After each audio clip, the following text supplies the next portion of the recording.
Welcome to this lesson of left hand basics on the violin. My name is Eric, I'm a violinist and I do a lot of violin tutorials on the channel, and I'm excited for you to join me in today's video. And let's talk about some of the basics of the left hand that you might be struggling with. You might actually have encountered this with your violin teacher at one point where your fingers are really close together and your violin teacher is trying to get you to open up a little bit of this left hand. And today we're going to talk about that very topic, on how to get the basics of the left hand really properly set so that you can have success with various left hand techniques and intonation. My favorite piece of advice to start off this video is to simply understand how we are supposed to hold the violin in the first place. There are two ways to hold the violin, and you're not doing both ways at the same time. So what I like to suggest with you, if you have your violin, please join along. I'd love to have you join in on this tutorial, on this violin lesson. So if I'm holding my violin, I want to make sure that my left hand is comfortably sitting on my collarbone and the shoulder. That's number one. I want to make sure it's properly set. Now, the second thing you want to be aware of is that if I am holding the left hand, my head is relaxed.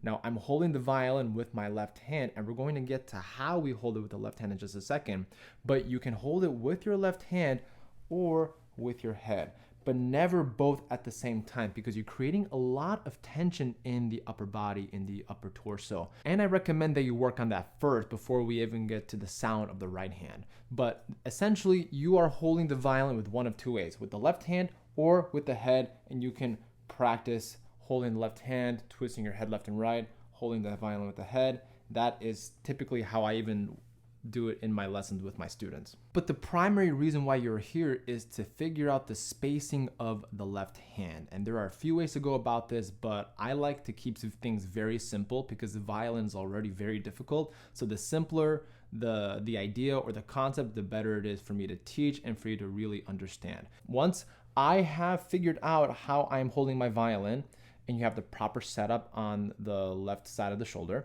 you are trying to get the space between each finger. The easiest and simplest way I can suggest is just dangle your left hand as so. So you're dangling your left hand, and once you dangle your left hand, twist the wrist so that you have that natural spacing. Let's try that again. So put your hand in a fist, let go, and then twist the wrist as if you're holding your left hand on the violin. And you notice how there is a space in between each finger. That is the most natural way we can go about holding the left hand with left hand spacing. And let's try that with the violin now. So if I'm holding my violin, and if you're not comfortable with just leaving your violin on your shoulder, you can hold it with your right hand this way. Make sure you have a fist, let go, twist the wrist, and then properly place it on the left side of the knuckle. Now that is another key aspect of holding the violin and having a proper left hand, left finger spacing, is understanding where that left hand is supposed to be placed on the neck of the violin. So if I'm holding the violin, I'm not holding it this way. You might see some violinists like James Ennis, for instance, who's a famous Canadian violinist. Highly recommend you check out his recordings. But essentially, we are trying to avoid this type of playing, because what that does is that creates a lot of tension in the left hand and it encourages the wrist to go forward. Now, because this is a classical violin channel, I know that a lot of fiddlers out there will be like, well, it doesn't matter as long as you get the sound. But in my case, as a classical violinist, I do recommend that you do work on this because it creates better intonation in the left hand. And I'll suggest some ideas for you in a moment. We are trying to create as much success for our left hand as humanly possible without making it so complicated.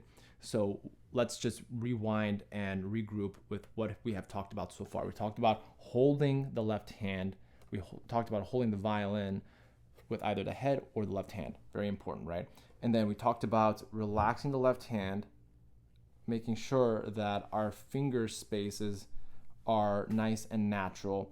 Now, another really important thing to remember to make sure all the fingers and the intonation are in the right place, a lot of students tend to have a flat hand such as this. But we want to twist the wrist a little bit so our third finger and our pinky are hovering over the fingerboard. Very important that we do that so that we can have better intonation. So we are gently holding onto the violin, and we are twisting the wrist just a little bit. You know, sometimes I have students who over exaggerate this left hand, but you really don't have to. You just have to do it just a little bit so the fourth finger is in close proximity of the fingerboard. Because right now I have all the tools to create success in my playing. And all I'm gonna do is just play a scale, A major scale. And I can have all the fingers going in the right place. And that is what I want for you, to make it as clear as possible for the notes to sound like a piano, so that all the notes you have right in the, at the tip of your fingers, no pun intended, of course. But yes, that is essentially what I want from you. But let's try that once in context. Let's play something in first position and using all of that we learned in the left hand. So our wrist is twisted, our fingers are spaced out naturally, we have the correct placement of the knuckle here, and I'm just gonna play a little excerpt of an exercise that I love.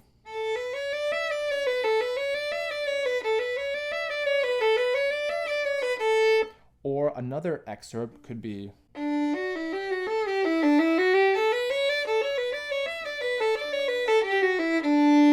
all of those exercises are exercises that I love when it comes to understanding left hand finger spacing. And I recommend you check out this video for the exercises that I recommend when it comes to left hand finger placement.